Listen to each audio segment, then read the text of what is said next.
Assalamualaikum warahmatullahi wabarakatuh. Kami dari kelompok 1 ingin menceritakan tentang sejarah singkat Perang Diponegoro.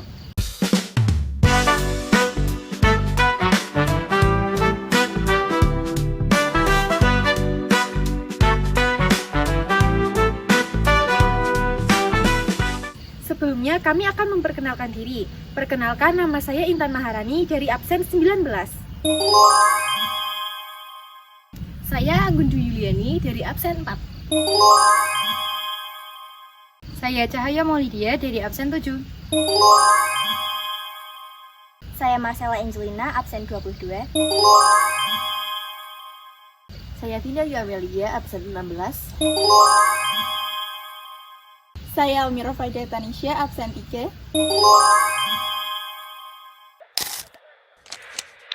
Pangeran Diponegoro merupakan sosok pahlawan nasional yang turut melawan penjajahan di Tanah Jawa.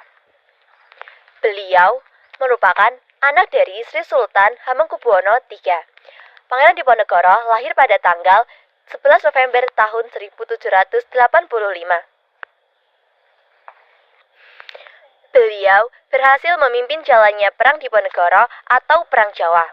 Perang ini menjadi perang terbesar Belanda semasa kependudukannya di Nusantara. Berikut ini cerita singkat tentang perlawanan Pangeran Diponegoro melawan penjajahan Belanda. Perang ini terjadi karena Belanda terlalu ikut campur tangan dalam urusan kerajaan. Selain itu, pada tahun 1821, warga petani lokal menderita akibat penyalahgunaan tanah oleh Belanda, Inggris, Prancis, dan Jerman. Pangeran Diponegoro membulatkan tekad untuk melakukan perlawanan. Hal tersebut dilakukan dengan cara membuat pajak puasa agar petani di Tagalerejo dapat membeli senjata dan juga makanan. Amarah Pangeran Diponegoro juga memuncak ketika para Belanda memasang tonggak-tonggak untuk membuat rel kereta api di makam leluhurnya. Pangeran Diponegoro pindah ke Selarong yang merupakan tempat berbukit-bukitan yang menjadikan markas terbesarnya.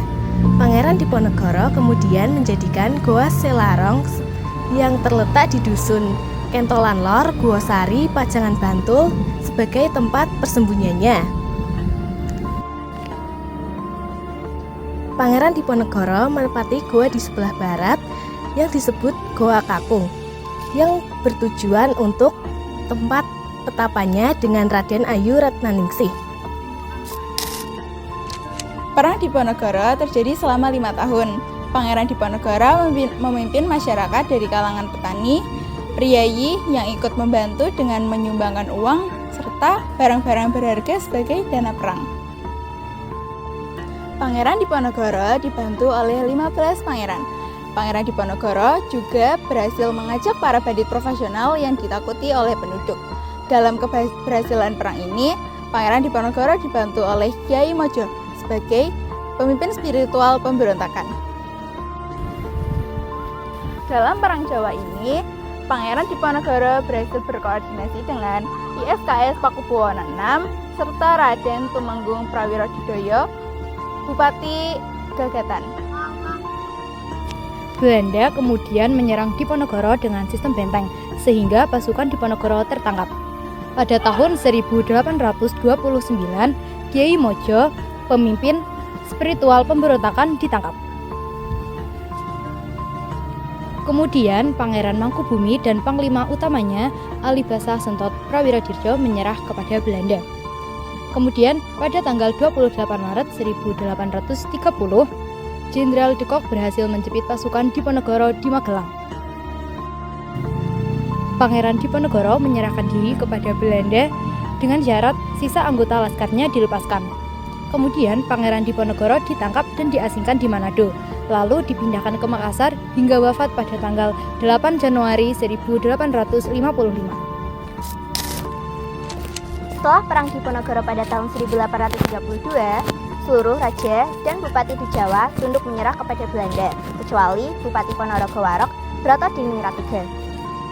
Ia justru hendak menyerang seluruh kantor Belanda yang berada di kota-kota keresidenan Madiun dan Jawa Tengah seperti Wonogiri, Karanganyar yang banyak dihuni oleh Warok. Sekian cerita singkat perlawanan Pangeran Diponegoro melawan penjajahan Belanda. Semoga dari cerita tadi kalian dapat mengambil pesan-pesan baik dan dapat mengamalkannya dalam kehidupan sehari-hari. Wassalamualaikum warahmatullahi wabarakatuh. Terima kasih.